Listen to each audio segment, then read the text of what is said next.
Zabbuli ey'ekikumi Mwagala Mukama kubanga awulidde eddoboozi lyange n'okwegayirira kwange. Kubanga ntegedde okutu kye nnaavanga mukoowoola nga nkyali mulamu. Emigwa egy'okufa gyansiba, n'okulumwa kw'emagombe kwankwata, ne ndaba ennaku n'okutegana.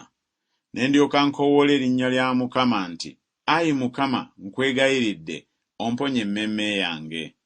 Mukama wa kisa era mutuukirivu. Weewaawo Katonda waffe alina okusaasira. Mukama akuuma abo abatalina nkwe. Najeezebwa n'andokola. Komawo mu kiwummulo kyo ggwe emmeeme yange, kubanga Mukama akukoledde ebyekisa ekingi.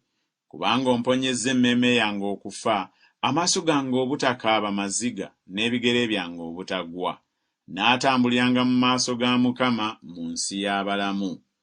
Nzikiriza kubanga ndyogera, nabonyaabonyezebwa nnyo, ne njogera nga nnyanguwa nti abantu bonna bulimba. Kiki kye ndisasula Mukama olw'ebirungi bye byonna eri nze? Nditoola akakompe ak'obulokozi era ndikaabira erinnya lya Mukama.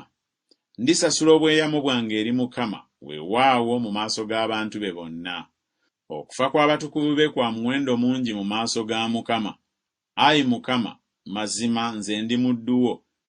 Nze ndi muddu wo era omwana w'omuzaana wo. Osumulule ebyansiba. Ndikuwa ssaddaaka ey'okwebaza era ndikaabira erinnya lya Mukama. Ndisasula obweyamo bwange eri Mukama, weewaawo mu maaso g'abantu be bonna. Mu mpya z'ennyumba ya Mukama, wakati mu ggwe, ggwe Yerusaalemi. Mumutendereze Mukama.